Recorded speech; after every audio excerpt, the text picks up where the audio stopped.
Selamat pagi anak-anak. Apa kabarnya hari ini? Semoga semua dalam keadaan sehat dan tetap dalam lindungan Tuhan. Baik, sebelum kita mulai belajar, teacher minta anak-anak tolong menyiapkan buku ya. Buku yang kita pakai hari ini adalah buku pena. Jadi bagi anak-anak yang mempunyai buku pena, silahkan ambil buku penanya.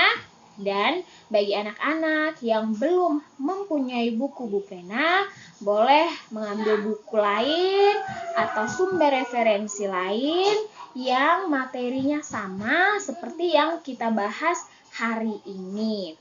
Jadi hari ini bersama Teacher Intan, kita akan membahas yang pertama, penggunaan huruf kapital pada nama diri. Ya. Yang kedua, tentang penggunaan tanda tanya. Pada pertemuan-pertemuan sebelumnya, pada tema-tema sebelumnya, kita sudah banyak sekali membahas tentang penggunaan huruf kapital dan penggunaan tanda tanya pada sebuah kalimat. Baik, di sini anak-anak yang punya buku pena bisa langsung buka pada halaman 99 ya. Buka buku penanya halaman 99. Di sini kita akan membahas tentang penggunaan huruf kapital pada nama diri. Ya, penggunaan huruf kapital pada nama diri. Jadi sebenarnya nama diri itu adalah nama kita atau nama seseorang. Ya. Selain pada nama diri, apakah anak-anak masih ingat? Penggunaan huruf kapital itu biasanya pada pertemuan sebelumnya. Teacher sudah banyak membahas tentang penggunaan huruf kapital. Pada tema-tema sebelumnya pun kita sudah banyak sekali membahas tentang penggunaan huruf kapital. Di sini apakah ada anak-anak yang masih ingat? Ya.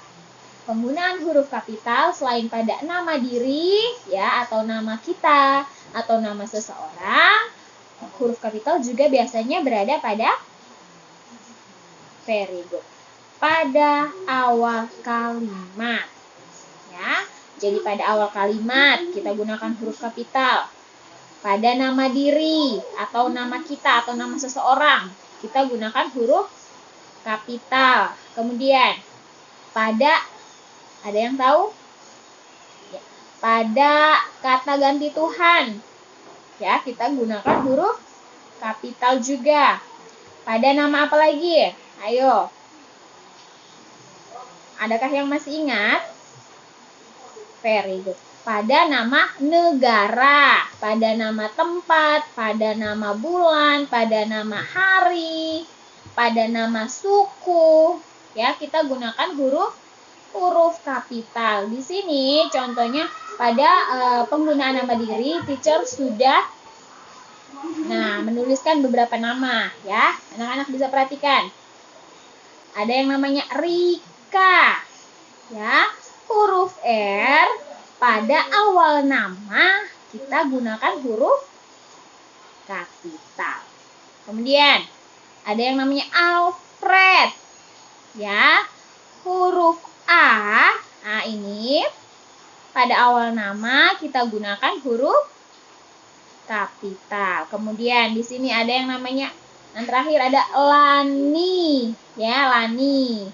Huruf L pada awal nama kita tulis menggunakan huruf kapital. Jadi jangan sampai lupa ya anak-anak. Ketika diminta menuliskan misalnya nama, anak-anak jangan sampai lupa. Menulis nama harus memperhatikan penggunaan huruf kapitalnya. Misalnya nama panjang saya atau nama lengkap saya, teacher contohkan di sini. Atas nama Veronica.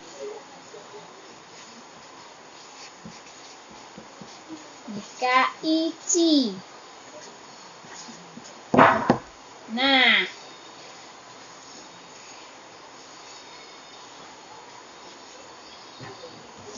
anak-anak perhatikan, pada penulisan nama Veronica Ici, huruf V, ya, ini huruf V ya, jangan sampai terbalik. Ini bukan F, tapi V. Kalau F bentuknya bagaimana? Iya. F bentuknya seperti ini, ya. Ini F. Sedangkan yang di atas V, ya.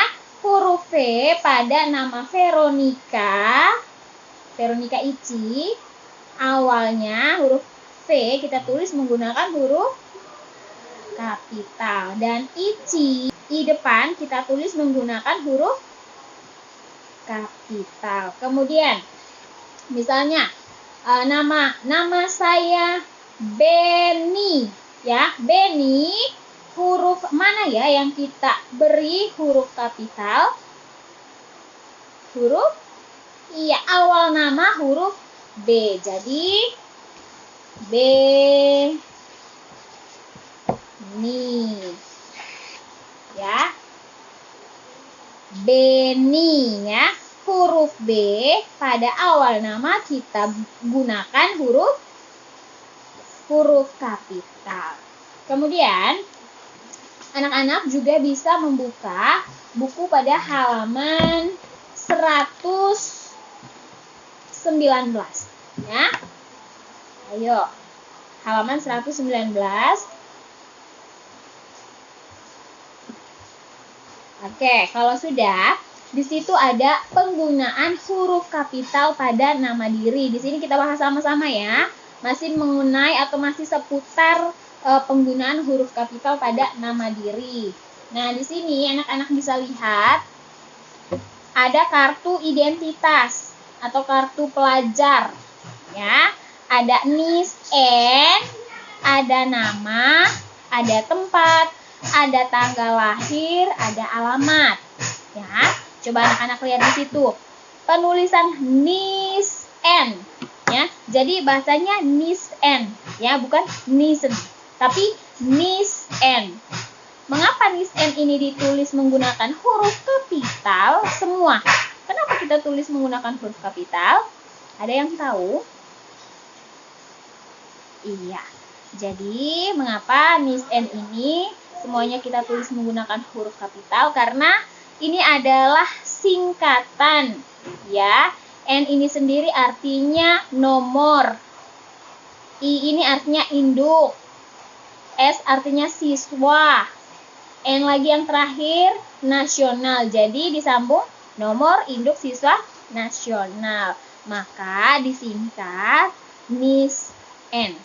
Karena singkatan maka semua huruf kita gunakan huruf kapital. NISN sudah ada nomornya di situ. Kemudian kita lanjut ke bawah, ada nama. Ya, anak-anak perhatikan. Namanya Fitri Ananda. Ya, seperti yang tadi teacher sudah contohkan. Awal nama huruf ini V atau F? Ayo, Fitri Ananda. Ada yang tahu? Jadi harus bisa bedakan F dan V. Iya, ini adalah huruf F, ya. Fitri Ananda huruf F, ya, dan A kita gunakan huruf kapital. Kemudian Jakarta di situ. J kita gunakan huruf kapital. Mengapa? Ya, karena Jakarta termasuk nama kota. Ya, jadi penggunaan huruf kapital tidak hanya pada nama diri, awal kalimat, tapi juga pada nama tempat, nama bulan, nama hari, ya, nama suku. Jadi harus selalu ingat ya. Kemudian di sini ada tanggal lahir, ya. Nah, tanggal lahirnya 2 Mei. Di sini Mei artinya nama bulan. Ya. Karena Mei adalah nama bulan, maka huruf M pada nama bulan Mei kita tulis menggunakan huruf kapital. Kemudian yang terakhir ada alamat, ya. Alamatnya Jalan Mawar.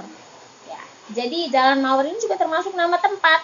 Maka huruf J pada kata jalan dan huruf M pada kata mawar kita tulis menggunakan huruf kapital. Baik, di sini anak-anak juga bisa langsung buka pada buku halaman 146 ya. Pada halaman 146 ini juga masih membahas tentang penggunaan huruf kapital, yang mana sudah teacher jelaskan pada pertemuan-pertemuan sebelumnya.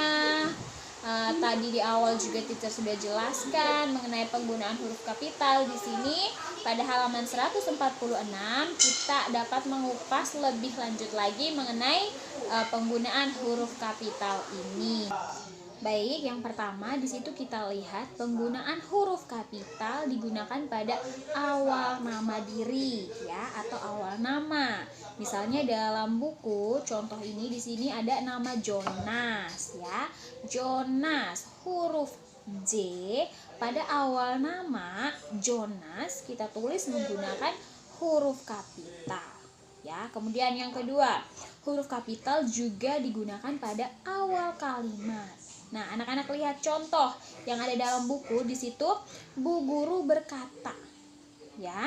Di situ karena awal kata pada kalimat tersebut adalah kata bu, maka huruf B pada awal kata kita tulis menggunakan huruf kapital. Atau anak-anak bisa lihat dalam buku huruf-huruf mana yang diberi tanda tebal ya, bold atau tebal. Di situ ada huruf B pada kata bu. Artinya huruf B itu kita tulis menggunakan huruf kapital. Ya, di sini Bu Guru berkata, rajin pangkal pandai. Nah, karena kata pertama yang Bu Guru ucapkan adalah kata rajin, maka huruf R pada kata rajin kita tulis menggunakan huruf kapital. Ya, kemudian yang ketiga, huruf kapital juga digunakan pada nama negara. Ya, ada yang tahu negara kita adalah negara Indonesia yang kaya akan tempat wisata, kaya akan suku bangsa, kaya akan apalagi? Pakaian adat, rumah adat, makanan tradisional, bahasa daerah, dan masih banyak lagi. Karena negara kita adalah negara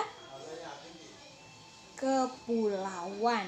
Nah, di sini nama negara Indonesia, huruf I pada awal nama negara kita tulis menggunakan huruf kapital.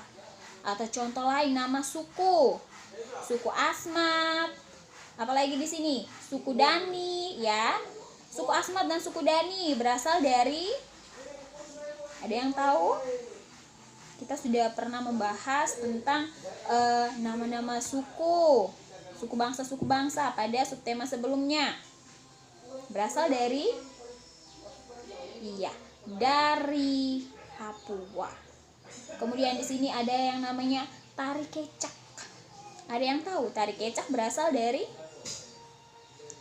dari Bali. Kemudian di sini lanjut yang keempat, huruf kapital juga digunakan pada awal nama bulan, nama hari, dan nama hari raya. Ya, misalnya bulan Mei. Huruf M pada awal nama bulan kita tulis menggunakan huruf kapital. Ya, kemudian pada nama hari, misalnya hari Rabu, huruf R pada awal nama hari Rabu itu kita tulis menggunakan huruf kapital. Kemudian pada hari raya besar, misalnya hari raya Natal, ya, huruf N pada awal nama hari raya itu kita tulis menggunakan huruf kapital. Kemudian di sini anak-anak juga bisa lihat contoh lain yang ada dalam buku, misalnya hari raya Nyepi, ya. Huruf N pada nama hari raya Nyepi kita tulis menggunakan huruf kapital. Ada yang tahu Nyepi merupakan hari raya bagi umat yang beragama? Ada yang tahu? Iya, umat yang beragama Hindu.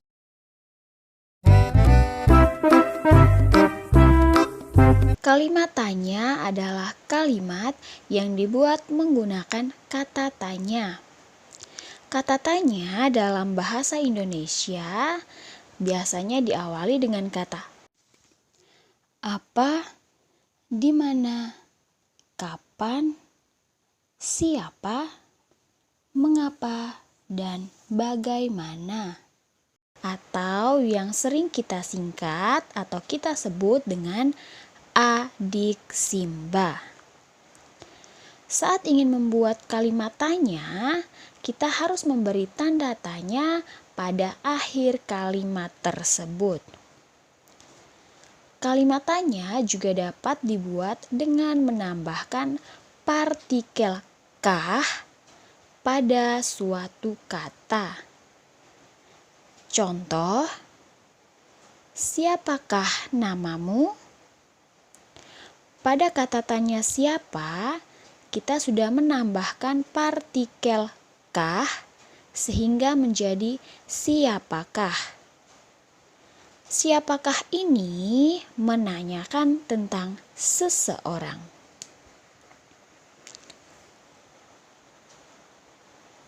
Apakah anak-anak masih ingat fungsi dari masing-masing kata tanya? Kata tanya apa digunakan untuk menanyakan segala sesuatu yang berkaitan dengan isi atau pokok bahasan. Kata siapa digunakan untuk menanyakan seseorang. Kata tanya mengapa digunakan untuk menanyakan sebab atau alasan. Kata tanya kapan digunakan untuk menanyakan waktu terjadinya sebuah peristiwa. Kata tanya bagaimana digunakan untuk menanyakan keadaan. Dan kata tanya di mana menanyakan tentang letak atau tempat.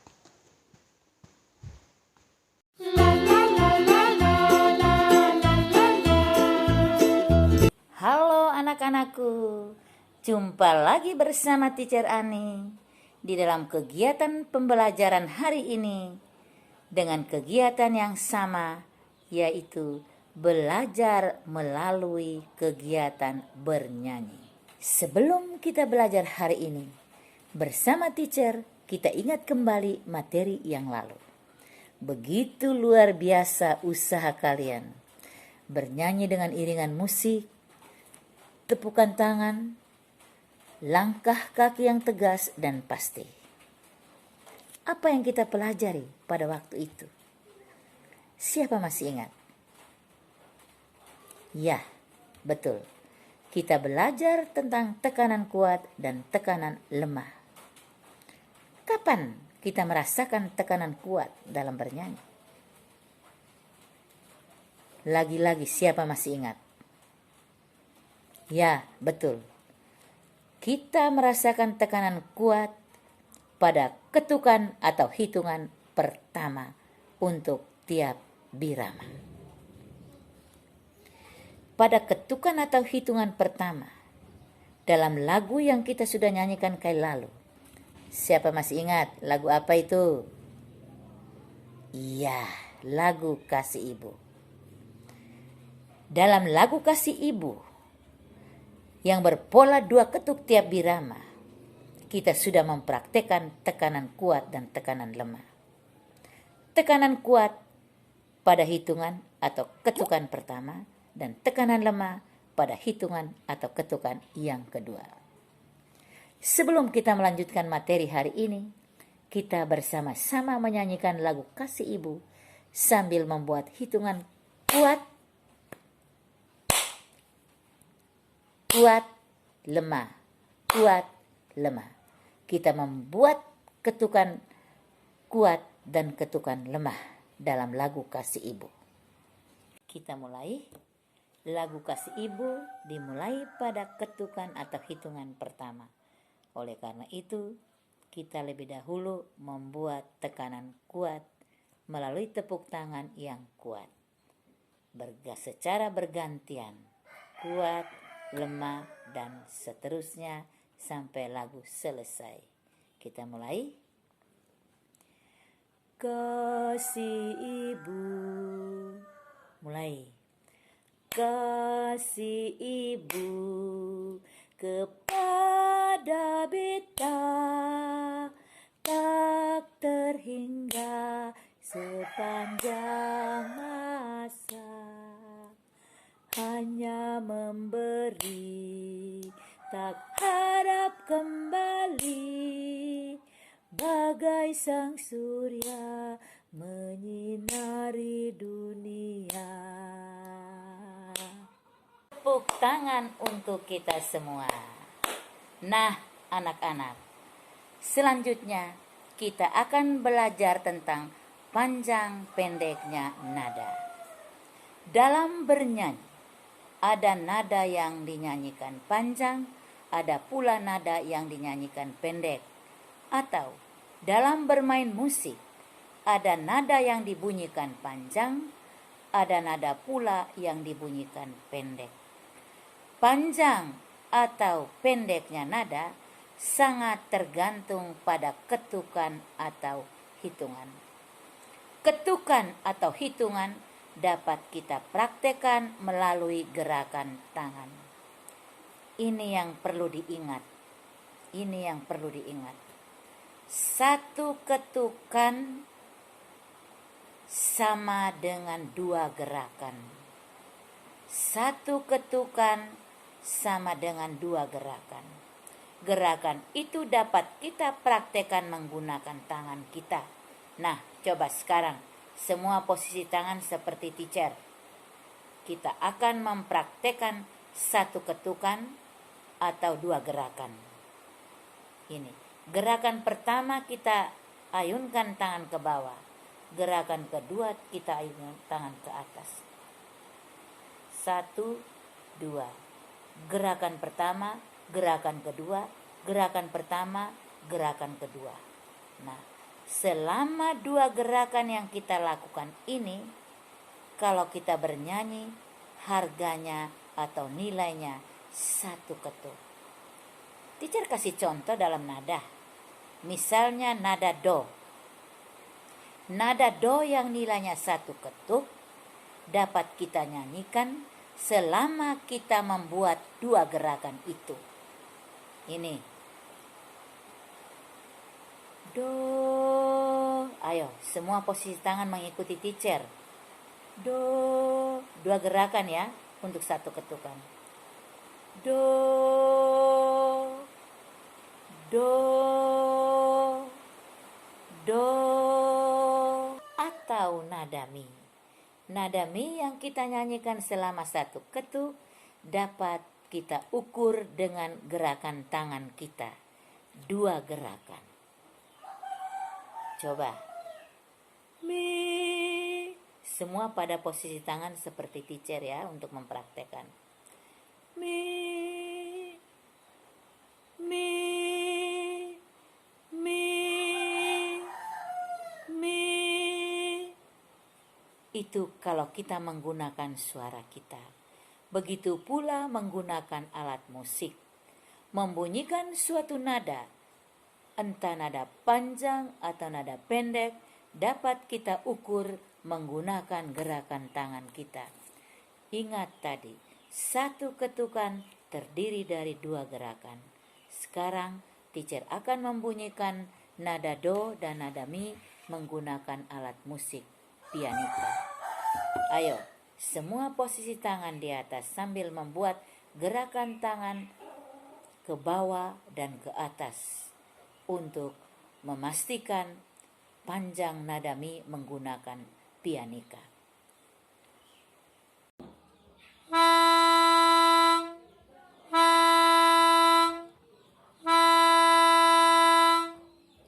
Nah, anak-anak, baik kita menyanyikan lagu maupun kita membunyikan alat musik, kita menemukan nada-nada panjang yang nilainya 1 ketuk, tetap dengan waktu temponya 2 gerakan. Gerakan ke bawah dan gerakan ke atas, atau gerakan ke atas dan gerakan ke bawah. Dalam teks lagu, nada-nada yang nilainya 1 ketuk atau harganya 1 ketuk ditulis seperti ini. Do ditulis berdiri sendiri dengan tidak menambahkan apa-apa. Do berdiri sendiri, ini yang nilainya 1 ketuk yang kita nyanyikan atau kita bunyikan 2 gerakan tadi. Juga mi, sendiri berdiri. Sol, berdiri sendiri. Nada-nada yang ditulis seperti ini nilainya 1 ketuk. Bila kita praktekkan menggunakan suara kita atau menggunakan alat musik, nilainya 1 ketuk atau 2 gerakan seperti yang sudah kita praktekkan tadi. Tadi kita belajar nada panjang yang nilainya 1 ketuk dalam 2 gerakan. 1 ketuk, 2 gerakan. Itu nada panjang. Bagaimana kalau nada pendek yang nilainya 1/2? Siapa tahu berapa gerakan? Teacher ulangi, 1 ketuk, 2 gerakan. Bagaimana kalau 1/2 ketuk? Siapa tahu berapa gerakan? Ya, benar sekali. Cuma 1 gerakan. Kalau 1 gerakan saja berarti nadanya pendek. Coba kita lihat. Tadi 2 gerakan. Do misalnya. Do, 2 gerakan. Sekarang yang hanya 1 gerakan. Do atau do ke bawah saja atau ke atas saja. Do. Nah, lebih pendek kan? Nada yang pendek nilainya 1/2 ketuk. Dibandingkan dengan nada yang panjang tadi nilainya 1 ketuk. Mengapa? Karena dalam 2 gerakan kita menyanyikan nada itu. Sedangkan yang 1/2 ketuk dalam 1 gerakan kita menyanyikan nada itu. Begitu juga kita menggunakan alat musik.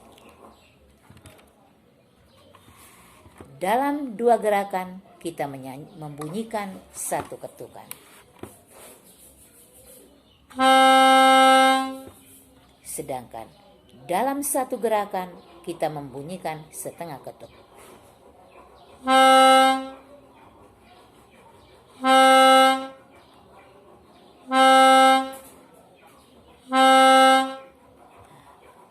Itu nada pendek.